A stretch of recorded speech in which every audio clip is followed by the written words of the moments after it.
Hey y'all, ETX Thermal Hunter coming at y'all today to do another thermal scope review. Yep, I know, another one. But before we get into that, I want to give you a little bit of background about this channel, about this video, and why I do what I do. So first of all, I love hunting. I spend a lot of time hunting, big game animals, a lot of hog hunting, a lot of predator hunting.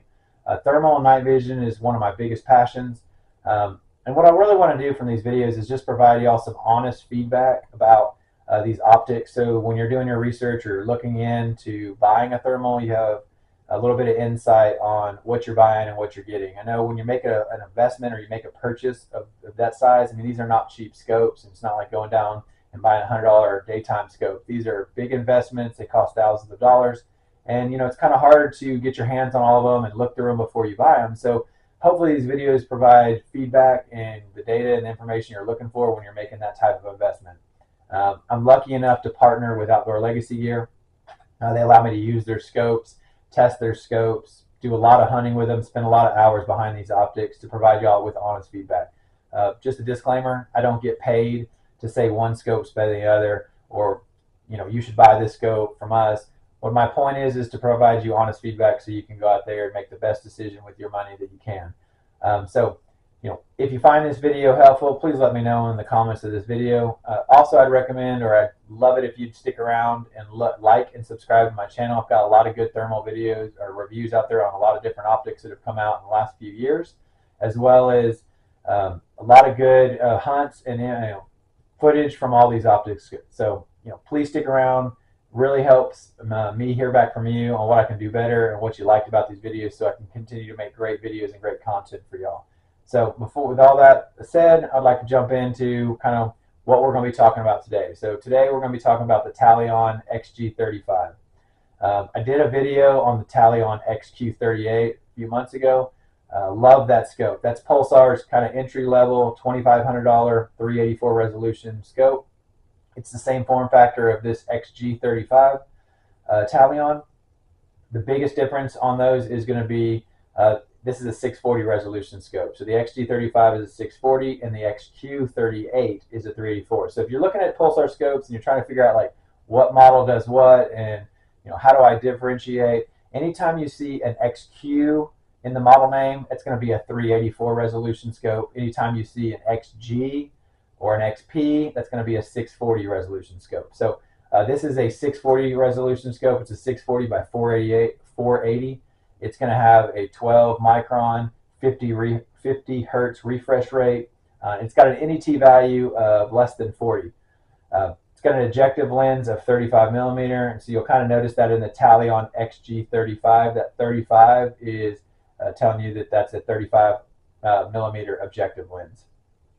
It's got a magnification, a base power magnification of 2 power with an 8x digital zoom, so it goes from 2 all the way up to 16 power zoom. Now just remember with thermal scopes is every time you zoom in, you're going to cut your thermal resolution in half. So you really want to be thinking about that and be conscious of that when you're looking at what scope you want and what type of hunting you typically do. What type of ranges do you typically hunt at? Not what are the most extreme ranges you want to hunt at, but what are your typical shots? Are they 50 yards to 150 yards? Are they 150 yards to 300 yards? That makes a big difference on your base magnification because you really want to buy a scope that's going to fit your most used scenario. Where are you making most of your shots? What ranges are most of your shots? Because 2 power, 3 power, 4 power, those are going to have different, they're going to be suited for a different type of hunting.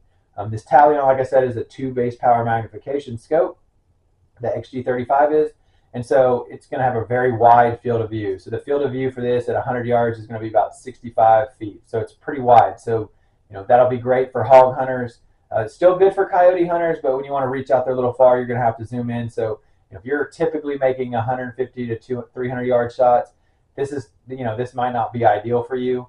If you're making less than 200 yard shots on a regular basis, this scope is something I would really consider.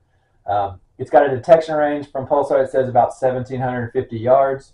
We'll talk about ID range here a little bit in the video, but I want to kind of go over a couple other specs about this scope. It's got all the standard Pulsar features that all of the high-end Pulsar scopes have. It's got built-in video recording with audio. It's got 16 gigs of internal storage, so you can capture a lot of content. It's got 8 color palettes. It's got the one-shot zero, multiple reticle choices. It does. It's got the display off, so you can turn the display off and save some battery.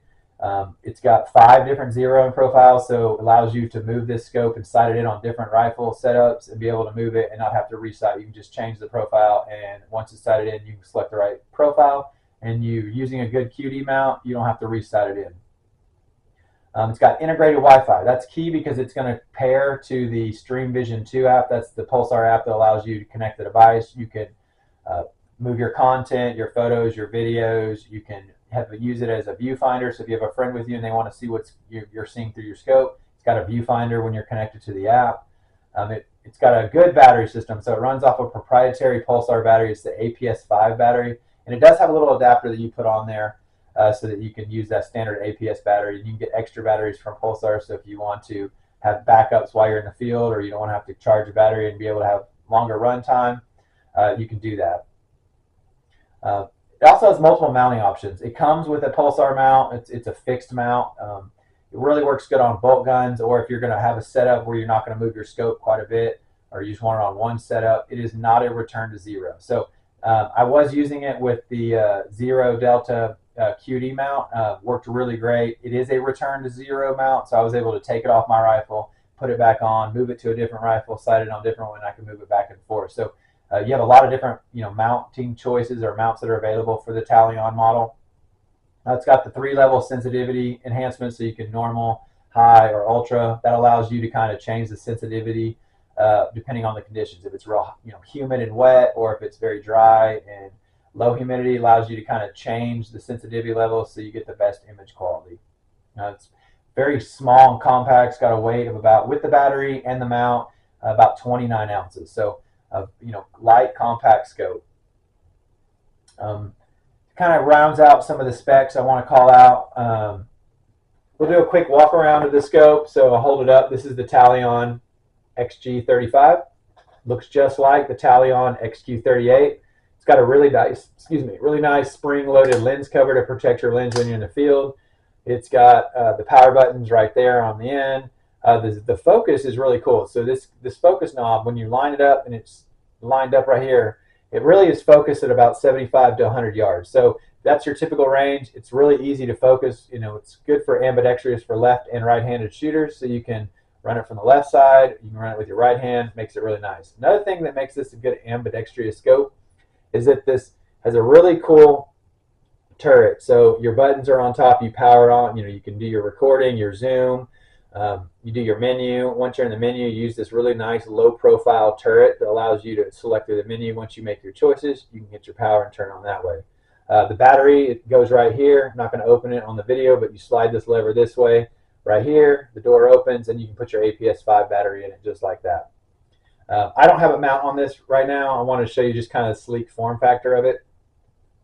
I was using, like I said, the Zero Delta mount. It was a great mount. Really liked it. I was able to take it off, put it back on. I had no problems. It has a USB-C charging port, which you can use to charge the battery, or you can also use it to plug in and move your videos and your images from this to your computer. So it makes it very convenient. A couple other things. It's got a focusable objective lens here, so you can focus it to your eye. Now let's kind of talk about some of the things that I liked about it, why I think this is a good scope, who I think it's kind of good for. So it's got a great image quality. It's a 640 resolution, and like I said, the price point is $42.99. So most of Pulsar's 640 resolution scopes are in the $5,000 range. You got the Thermion 2 XP50, the Thermion 2 XP50 Pro, the XR50 Pro LRF. You've got the XG50. All those are excellent 640 resolution scopes, but they're pretty pricey. They're up in the $5,000 range. So this is Pulsar's first 640 resolution scope that's in the low 4,000. So at $4,300, you get all of the Pulsar features that you'd get on the high-end 640 resolution scopes in a form factor and in a model that's at a lower price point. Now, people are going to say, okay, well, if the XP50 Thermion Pro or Thermion 2 XP50 Pro is over $5,000 and this is 640 resolution scope, why would I spend the extra money? So it does not have the image quality of the XG50 and the XP50 Pros. It just doesn't. You get what you pay for with thermal optics, and so But with that said, is in my opinion, this image quality of the Talion XG35 is as good as, or better than the first generation Thermions or the Trail XP50. Those all had an NET value of less than 40. This has an NET value less than 40, but those were 17 micron scopes. This is a 12 micron scope. So it is going to have a little, in my opinion, a better image quality than the first generation Thermions and Trails. Does not have as good as image quality as the new Thermion 2 models or the Pro models. That's not a deterrent. It's just where we are on the facts, right? You've got a less expensive scope. You're not going to get all the image quality that you get with the higher end scopes. That does not mean it's a bad 640 scope. I think the image quality on this scope is one of the things I like about it. It's really good for the price point, and it's a really good scope. I had a great time hunting with it. Got to see lots of hogs, predators, bobcats, coyotes, deer. Well, I took it, on a hunt, out in West Texas when I was doing some exotic hunts. I was able to kind of do some scouting to see kind of deer that are moving around, things like that. So great optics. A great image quality, excuse me. Really like it. So that's one of the things I really do like about it. And what I really like about it, and some people kind of say this looks like a flashlight or could look a mag light, but I'm going to tell you right now, I like this form factor. The Thermion is a longer, heavier, bigger scope. Really fits a bolt gun really well, but it's not really great for, using as a monocular. This thing right here works great as a monocular. I took it off my rifle using the 0 delta mount, took it on and off many times, put it back on, held 0, but it was really, really easy to use as a monocular. Especially if you can only if you can only afford to get one optic and you can't afford a monocular or in a rifle scope, this is a great option because it's compact, it's light, it's really easy to use as a monocular. So that was one of the things I really did like about this scope. Let's talk about battery life. We'll talk about the APS-5 battery system that this Talion uses. You can get those from Pulsar. You can get extra ones. It's got a great battery life. I did a bench test with this. Got about 6 hours of runtime on it. Now, granted, that was ideal conditions. You're doing lots of video recording, turning it on and off. It's cold temperatures. Might not get 6 hours, but it's a really good battery runtime for the small form factor and only running on a 1 battery system. I like the ambidextrous. I'm a left-handed shooter, so a lot of scopes, are set up more for right-handed shooters. So when I'm shooting them, it's kind of a little bit more cumbersome to use. This scope is great. You can be right-handed, you can be left-handed, you can work the dial, you can work the buttons, you can, focus it with both your left hand and your right hand. The power button being in the front is really nice because it's kind of out of the way of your other button systems that you're going to use more frequently while you're hunting. Reaching out there and hitting the nuke button to refresh if you're using a manual refresh. It just works really great for a left-handed and a right-handed shooter. So that was one thing that's important to me, being a left-handed shooter. I really like that. It's really easy to focus. This thing being able to focus left to right, but having this kind of like alignment, I'll zoom in right there, that alignment where it lines up. And right there is honestly, most of the time when I was hunting, I didn't have to make too many focusable adjustments. Lining it up right there keeps it focused between about 75 to 100 yards, which typically when I'm doing hog hunting or predators, I like my animals to get really close to me before I take my shot. So to me, that worked really great. Didn't have to do a lot of focusing, so that was a plus for me. Couple other things I want to talk about is, why would you buy the XG35 at $4,299 or $4,300 over the Talion XQ38? Both have all the same features and functions. Both have the same form factor. Both will work great as monocular. So why would I want to buy this one over the Talion? And what would be the benefit? So the Talion XG38, it's a 2.5 base magnification up to 10 zoom, 10 power zoom, and this is a 2 base magnification up to a 16 power digital zoom. So you're going to get a little bit more zoom with this, and because you're at a 640 resolution, when you zoom in, you'll be able to zoom in a little bit more and not have such a grainy image as you cut your image quality in half every time that you zoom in, every level. The other thing too is we're going to talk about ID range. So on the ID range, detection range, way out there. ID range on the Talion XG35. I think you're comfortably able to ID between 400 and 500 yards. that's a really good amount of distance to be able to ID a hog or a coyote from a deer, from a dog, things like that. So great ID range. That's one of the benefits of the XG35 over the Talion XQ38. The ID range on the Talion XQ38 is probably 200 to 300 yards. So you get almost double the ID range going up to the Talion XG35 over the Talion XQ38. So that right there in itself, if you're doing a lot of hunting and you really want to be able to ID farther out, because most of your shots are going to be at 200 yards, but you want to be able to shoot out to 300-400 yards and clearly identify something. This gives you the opportunity to do that. Now, having a base magnification of 2 power is really optimal for the hog hunter.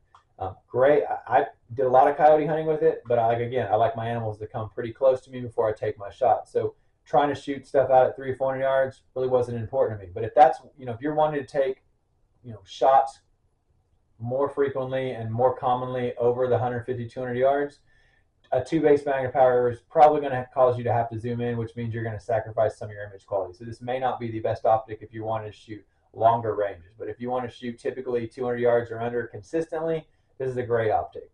It kind of goes through and summarizes why I really like this, who I think this is good for, talked about the specs.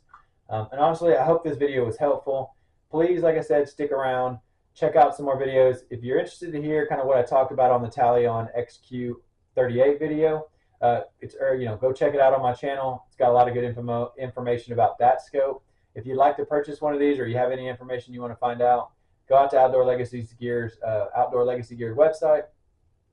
They got a lot of good reviews on there, all the specs. You can buy one online. If you have more questions, feel free to drop them in the comments of this video. I'll be glad to answer any questions that y'all have about this. I'll drop the link to this scope from Outdoor Legacy Gear's page in the video. Also a link to their homepage so you can look around and see all the optics that they sell. Again, thank you so much for watching this video. Y'all stay safe in the field, and God bless.